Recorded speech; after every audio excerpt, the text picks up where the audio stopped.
लाल आतंक का the end. नमस्कार, हमारी खास चर्चा में आपका स्वागत है। मैं हूं राजेश सक्सेना। 31 मार्च 2026 छत्तीसगढ़ के इतिहास में एक बड़ा दिन बनकर सामने आया। ये वही दिन है जिसको लेकर केंद्र और राज्य सरकार ने छत्तीसगढ़ से नक्सलवाद को पूरी तरह खत्म करने का लक्ष्य रखा था। इस काम में छत्तीसगढ़ को ऐतिहासिक सफलता भी मिली। बड़ी संख्या में नक्सलियों ने या तो आत्मसमर्पण किया या फिर वो सुरक्षा बलों की गोलियों के निशाना बने। मुख्यमंत्री विष्णुदेव साय ने 31 मार्च 2026 को छत्तीसगढ़ में नक्सलवाद के खिलाफ ऐतिहासिक इसको दिन बताया। उन्होंने इस सफलता का श्रेय प्रधानमंत्री नरेंद्र मोदी और केंद्रीय गृह मंत्री अमित शाह को दिया, जबकि पूर्ववर्ती भूपेश बघेल सरकार पर नक्सलवाद को रोकने में विफल रहने का आरोप भी लगाया। साय ने कहा कि पिछली सरकार की नीतिगत विफलता के कारण नक्सलवाद बढ़ा। अब छत्तीसगढ़ विकास और शांति के नए युग में प्रवेश कर रहा है। उन्होंने राहुल गांधी के नक्सलवाद पर रुख पर भी सवाल उठाए। सीएम साय ने कहा कि छत्तीसगढ़ अब नक्सलवाद जैसे गहरे नासूर से बाहर निकलकर विकास, विश्वास और सुशासन के नए युग की शुरुआत कर रहा है। सीएम साय ने इसे डबल इंजन सरकार की ऐतिहासिक उपलब्धि बताया। केंद्रीय गृह मंत्री अमित शाह ने स्वयं लोकसभा में इसकी जानकारी साझा की और साथ ही उन्होंने लोकसभा में कांग्रेस को इसको लेकर आड़े हाथों लिया। पहले हम आपको सुनवाते हैं कि छत्तीसगढ़ के मुख्यमंत्री विष्णुदेव साय ने क्या कुछ कहा 31 मार्च जो डेडलाइन थी नक्सलवाद के खात्मे की, उसको लेकर। छत्तीसगढ़ के लिए बहुत ही ऐतिहासिक दिन है। एक तो नक्सलवाद समाप्त हो रहा है छत्तीसगढ़ से, और इसके लिए हमारे देश के यशस्वी प्रधानमंत्री जी श्री नरेंद्र मोदी जी और केंद्रीय गृह मंत्री श्री अमित शाह जी को बहुत बहुत धन्यवाद। छत्तीसगढ़ की 3 करोड़ जनता के तरफ से साधुवाद। ये नक्सलवाद छत्तीसगढ़ के विकास में एक बहुत बड़ा रोड़ा था, बाधक था, और माननीय गृह मंत्री जी ने संकल्प लिया था कि 31 मार्च 2026 तक इसको समाप्त करना है, और उनका संकल्प पूरा हुआ है। अब बस्तर क्षेत्र बहुत तेजी से विकास करेगा, जो 40 वर्षों तक विकास से अछूता था। तो जो संकल्प लिया था वो पूरा हुआ। मुख्यमंत्री विष्णुदेव साय ये कह रहे हैं नक्सलवाद को ख़त्म करने के लिए 31 मार्च तक की डेडलाइन रखी गई थी, और उसी के बाद सीएम साय का ये बयान। 3 मेहमान इस चर्चा में हमारे साथ जुड़ रहे हैं। सबसे पहले उनसे आपका परिचय करा देता हूं, तारुफ करा देता हूं, फिर चर्चा को हम आगे बढ़ाएंगे। 3 मेहमान हमारे साथ में हैं। हमारे साथ में हैं भारतीय जनता पार्टी के प्रदेश प्रवक्ता गोपाल बिष्ट जी। गोपाल जी का स्वागत करता हूं मैं। मेरे साथ में हैं कांग्रेस प्रवक्ता रिंकी पांडे जी। रिंकी जी, आपका भी स्वागत है। और वरिष्ठ पत्रकार विनय पांडे साहब हमारे साथ में हैं आज इस चर्चा में। तो विनय जी, मैं आपका भी स्वागत करता हूं। Thank you. सबसे पहले मैं गोपाल बिष्ट जी के पास में आता हूं। गोपाल जी, संकल्प लिया था 31 मार्च 2026 नक्सलवाद खात्मे को लेकर, केंद्र और राज्य की साझा रणनीति। हालांकि इसको लेकर जो इस पर सियासत और राजनीति जो छत्तीसगढ़ में, एक तरफ खुशी की बात यह है कि लंबे समय से छत्तीसगढ़ जिस तरह से नक्सलवाद का दंश झेल रहा था उसमें सफलता मिली। अब छत्तीसगढ़ और तेजी के साथ विकास के पथ पर आगे बढ़ेगा। लेकिन इससे पहले कि मैं उस सियासत और राजनीति पर आऊं, लेकिन मेरा पहला सवाल इस बात को लेकर है कि जो 31 मार्च की जो डेडलाइन थी, जो तारीख थी, ये मान लिया जाए कि पूरी तरीके से छत्तीसगढ़ से नक्सलवाद समाप्त हो चुका है, और समाप्त हो चुका है तो अब आगे किस तरह की चुनौतियां हैं, या फिर किस तरह से, जिस तरह से विकास की बात की जा रही है कि विकास में और तेजी के साथ आगे बढ़ेगा। गोपाल जी। गोपाल बिष्ट जी, आवाज मिल रही है हमारी? जी। मेरे सवाल। नमस्कार राजेश जी, आपके सभी दर्शकों को जी नमस्कार जी।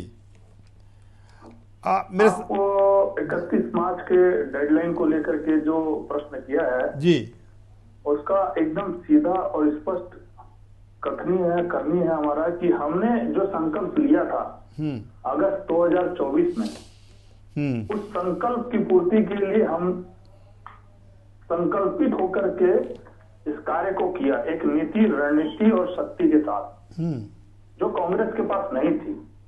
आज वर्तमान में बस्तर, छत्तीसगढ़ के गरियाबंद से लेकर बस्तर से लेकर के सुकमा, पूर्वी पश्चिमी बस्तर के दंडकाराय क्षेत्र से नक्सलियों का समूल नाश हो गया।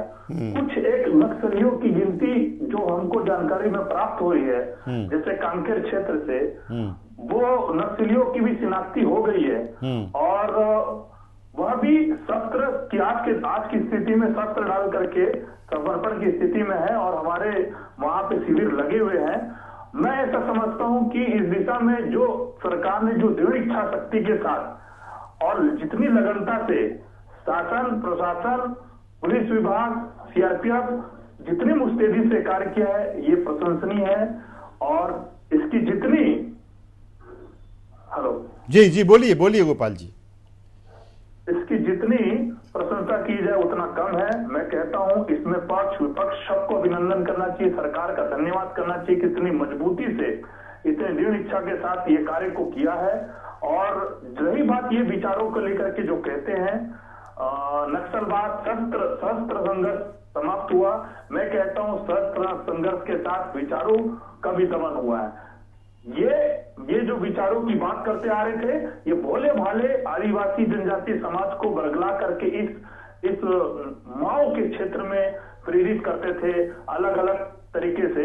लेकिन मैं समझता हूं कि अब ये पूर्ण समाप्ति की ओर है और ऐसी घटनाएं अब आने वाले समय में नहीं देखने को मिलेगी। चलिए गोपाल जी, पूर्ण समाप्ति की ओर है और होना भी चाहिए। ये छत्तीसगढ़ के लिए से सुखद कोई चीज़ नहीं हो सकती, क्योंकि लंबे समय से जैसे मैंने पहले भी कहा कि छत्तीसगढ़ ने इसका दंश झेला है और कहीं ना कहीं छत्तीसगढ़ को जिस तरह से और तेज़ी के साथ विकास के पथ पर आगे बढ़ना चाहिए था, ये नक्सलवाद एक बड़ी रुकावट रहा है। हमारे साथ में रिंकी पांडे जी हैं। रिंकी जी, में आपसे मेरा सवाल ये है कि जिस तरह से नक्सलवाद खात्मे में सफलता मिली है, कांग्रेस इसका स्वागत करती है?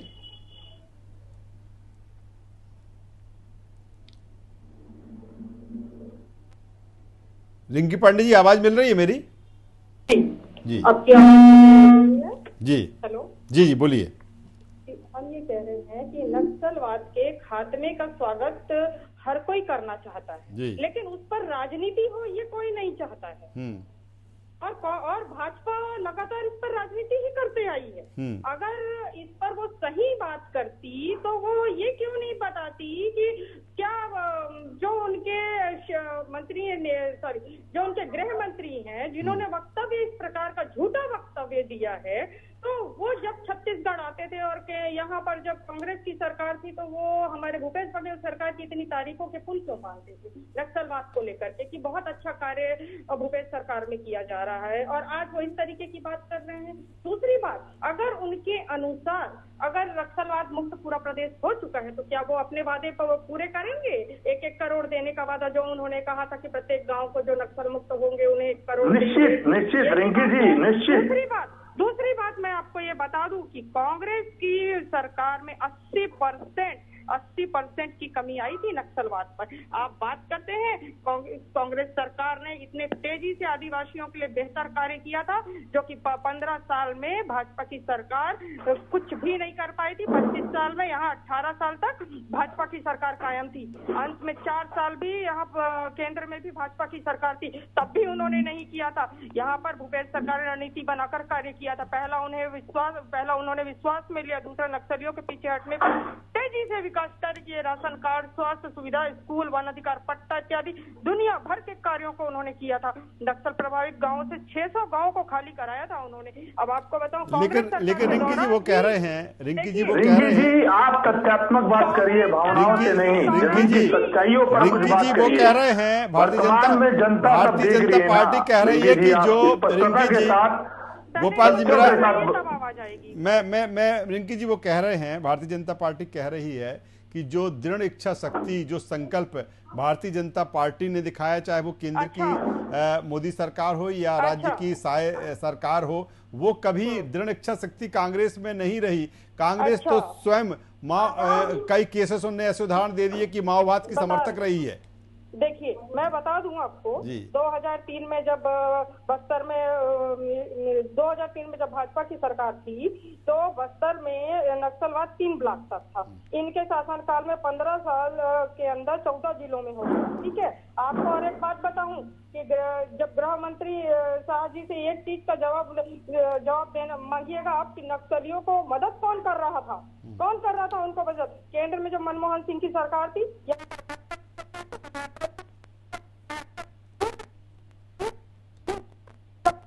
समस्या हल करने भेजा गया था, तब रमन सिंह जी मुख्यमंत्री थे, भाजपा की सरकार थी, तब क्यों एस गिल जी को उन्होंने रोका था? क्यों कहा था वेतन लो मौज करो? निकम्मी सरकार थी उनकी, वेतन लो मौज करो की सलाह दी थी उन्होंने। आपको मैं बताऊं, इस प्रकार की उनकी सोच थी। विक्रम उसेंडी और लता उसेंडी को तो ये जानते ही होंगे, कौन है वो? विक्रम उसेंडी बीजेपी के अध्यक्ष, लता उसेंडी वर्तमान में विधायक। मेरा नाम वासु है नाम की बुक पढ़िएगा, एक पेज में लिखा है कि विक्रम उसेंडी व लता उसेंडी के यहाँ नक्सली खाना खाते थे। सुभाष चटर्जी या चौधरी की पुस्तक है। आज तक बीजेपी ने खंडन नहीं किया। क्यों नहीं किया? क्यों नहीं किया? इसका जवाब अमित शाह जी के पास है। चलिए, मैं आता हूँ रिंकी जी, आता हूँ इस आरोप प्रत्यारोप के बीच में आता हूँ। विनय पांडे जी वरिष्ठ पत्रकार हमारे साथ। रिंकी जी चलिए, आता हूँ मैं, फिर ये जवाब लूंगा मैं गोपाल जी से भी, लेकिन उससे पहले वरिष्ठ पत्रकार विनय पांडे साहब हैं। विनय पांडे साहब, 31 तारीख की डेडलाइन पूरी हो चुकी है। नक्सलवाद जिस तरह से कहा जा रहा है कि पूरी तरीके से नक्सलवाद खत्म हो चुका है, हालांकि अभी और भी चुनौतियां हैं, लेकिन जब नक्सलवाद अगर छत्तीसगढ़ से खत्म हो गया है तो ये समय छत्तीसगढ़ के लिए जश्न का है, उत्साह का है, चाहे वो बीजेपी हो, चाहे कांग्रेस हो, फिर या फिर वहाँ के आम नागरिक। ये सियासत क्या कहती है विनय जी इस उपलब्धि के बाद? बिल्कुल सही कहा आपने कि ये उपलब्धि तो है जी। अगर नक्सल बात पूरी तरह से अगर खत्म हो गया या जितना भी खत्म हुआ जी, वो उपलब्धि तो है जी। अगर कम भी खत्म हुआ तो भी बहुत बड़ी उपलब्धि है जी। और नक्सलवाद छत्तीसगढ़ पे कैंसर के रूप में था बात, और इसे खत्म होना, और जहाँ तक ये बात है जश्न मनाने का है, सेलिब्रेट करने का ये समय है, तो मैं कहता हूँ कि ये प्लानिंग करने का समय है। आप किस तरह से बस्तर में अब विकास की वो धारा लाएंगे जिससे नक्सलिज्म जैसे दूसरे जो तरीके हैं, जिस तरीके से वहाँ हिंसा हुई है, नक्सलिज्म फिर से पांव पसारने का उसको अवसर ना मिले, फिर से कोई इस तरह का वाद पैदा ना हो जो पूरे क्षेत्र के लिए कैंसर बन जाए, उस तरह की चीजें, उस तरह की परिस्थितियां पैदा ना हो, इसके लिए एक प्लानिंग करने की जरूरत है। विकास की प्लानिंग ऐसी होनी चाहिए जिससे सभी आम आदमी, जन जन उससे लाभान्वित हो। कोई उसको बरगला ना सके कि तुम्हारे साथ पार्शलिटी हो रही है और तुम्हें हथियार उठा लेना चाहिए। वो वादे किए गए, अब 1 करोड़ देने का ग्राम पंचायतों का है या जैसा भी है, जो भी है, वो सिर्फ पैसे देने से नहीं, उसकी कुशल मॉनिटरिंग, प्रॉपर मॉनिटरिंग, और मॉनिटरिंग के साथ ये एश्योरिटी की इसका लाभ आम आदमी उठा पा रहा है, उसके साथ कोई पार्शलिटी नहीं हो रही है। हालांकि एकदम से ऐसा हो जाएगा ये तो कहना मुश्किल है, लेकिन ज्यादा से ज्यादा ऐसी प्लानिंग हो कि ज्यादा से ज्यादा लोग लाभान्वित हो, किसी के साथ पार्शलिटी होने की संभावना नगण्य हो जाए।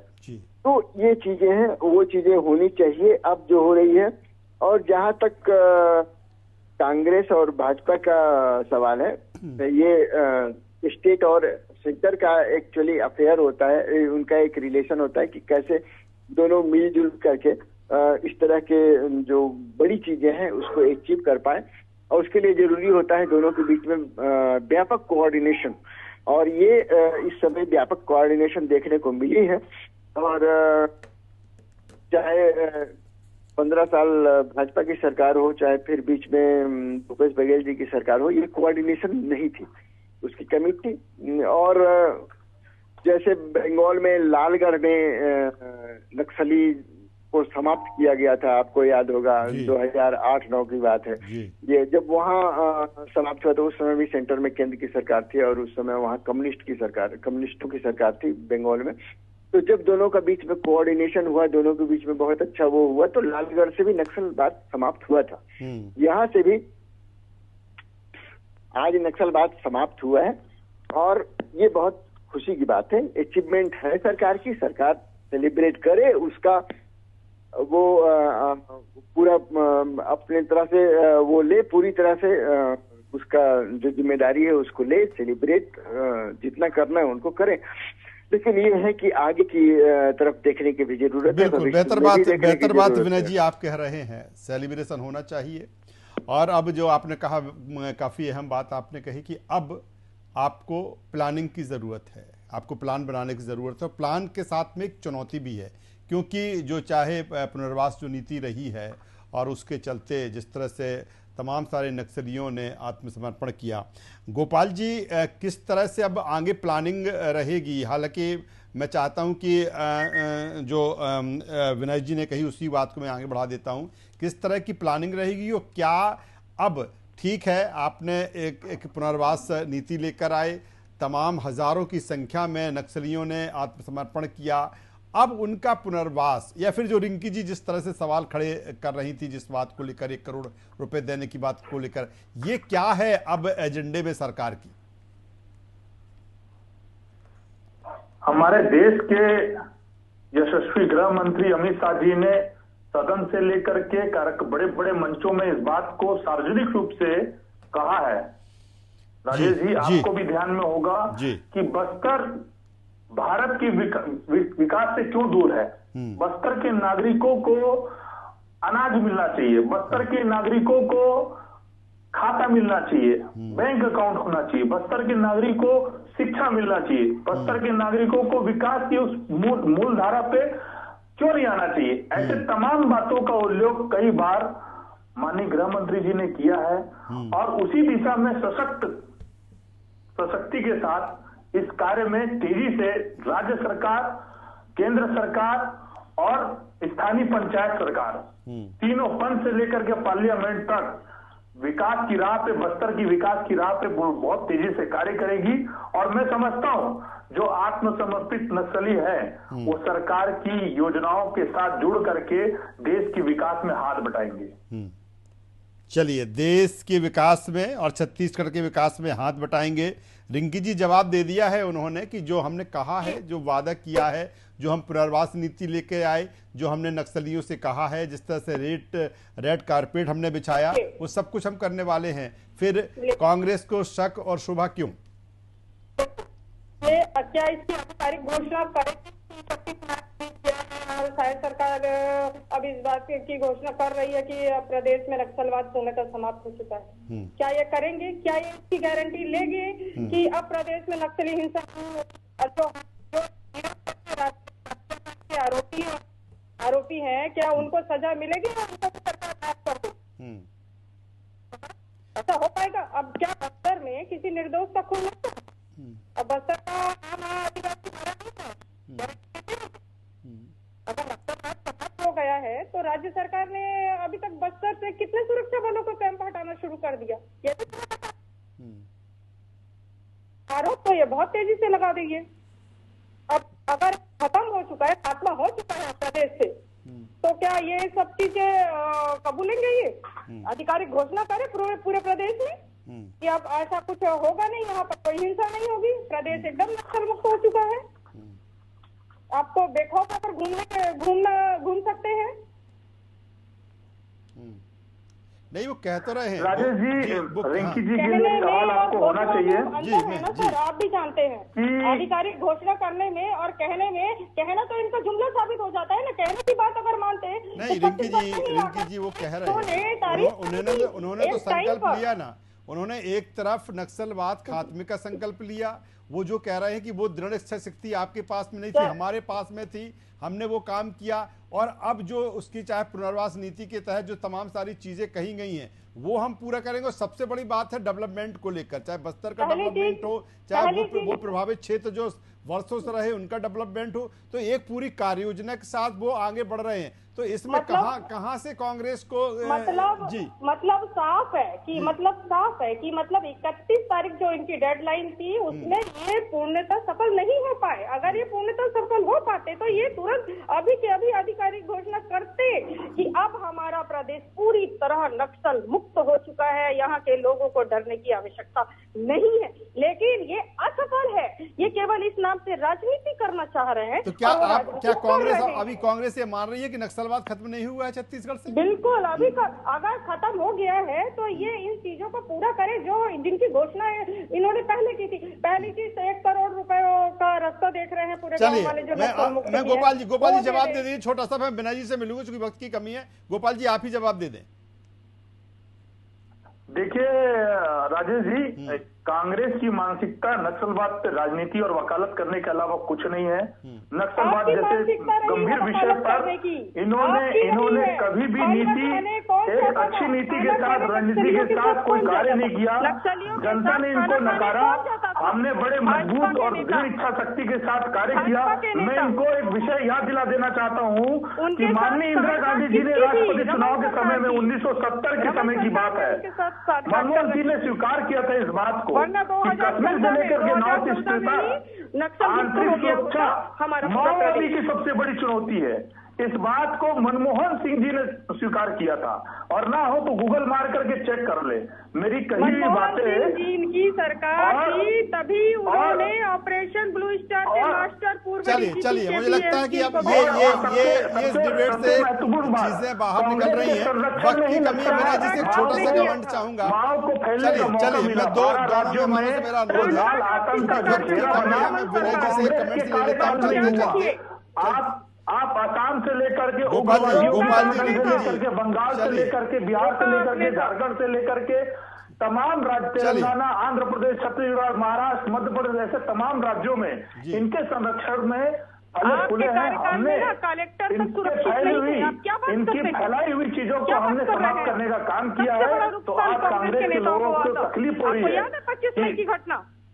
चलिए विनय पांडे, चलिए ठीक है, हो गया। रिंकी जी आपका, गोपाल जी आपका, चूंकि मैं विनय जी उस पर मैं मूल उस पर आता हूं। ठीक है, सियासत, राजनीति, आरोप प्रत्यारोप लगातार चलते रहे हैं, अब भी चल रहे हैं, लेकिन एक बड़ा अचीवमेंट है छत्तीसगढ़ सरकार का, केंद्र सरकार का। मेरा एक सवाल आपको, जिससे अब जिस तरह से कहा जा रहा है कि डेवलपमेंट के पैमाने पर, विकास के पैमाने पर वो क्षेत्र जो अभी तक नक्सलवाद के चलते अछूते थे, किस रूप में देखते हैं विनय जी? किस तरह की तस्वीर नजर आती है कि वहां से तमाम सारी चीजें तेजी के साथ बदलती हुई दिखेंगी? विनय जी, हम अपेक्षा करते हैं कि तेजी के साथ बदलती दिखें और वो तमाम चीजें न हो जो पहले हुई। सिस्टम लोगों तक पहुंचे। जब सिस्टम लोगों तक नहीं पहुंचती है तो वहाँ नक्सलिज्म जैसी चीजें पहुंचती हैं। तो सिस्टम लोगों तक पहुंचे, वहाँ पार्शलिटी न हो, एक एश्योरिटी लोगों को दी जाए कि आपके साथ कभी भेदभाव नहीं होगा। ये कि जो विकास का जो पैमाना तय होगा, जो विकास का डेफिनेशन तय होगा, हम लोगों के लिए होगा, किसी व्यक्ति विशेष के अनुसार नहीं चलेगा। लोगों को ज्यादा से ज्यादा अधिकारों की रक्षा होगी। जो व्यक्तिगत अधिकार हैं उनकी रक्षा की जाएगी, उनकी सुरक्षा सुनिश्चित की जाएगी। तमाम चीजें एक रोड मैप तैयार करना पड़ेगा और रोड मैप तैयार करके ही उसको वो करना पड़ेगा। और आपने जिस तरह से कहा है कि कहीं ना कहीं जो लंबे समय से छत्तीसगढ़ का वो क्षेत्र नक्सल प्रभावित रहा है, वहां पर लोगों का विश्वास भी आपको जीतना होगा। तमाम सारी चीजें अभी आने वाले समय में चुनौतियां हैं, लेकिन कुल मिलाकर बड़ा अचीवमेंट है, क्योंकि छत्तीसगढ़ लंबे समय से माओवाद से जूझ रहा था। ये ठीक है, अभी ये भी सवाल खड़े हो रहे हैं कि क्या पूरी तरीके से बिल्कुल जीरो नक्सलवाद हो गया है? ऐसा नहीं होगा, तमाम सारी चीजें अभी होंगी, लेकिन छत्तीसगढ़ अब नक्सलवाद समाप्ति जो वहां पर हुई है, जो बड़ी सफलता केंद्र और राज्य सरकार को मिली है, और उसी के बाद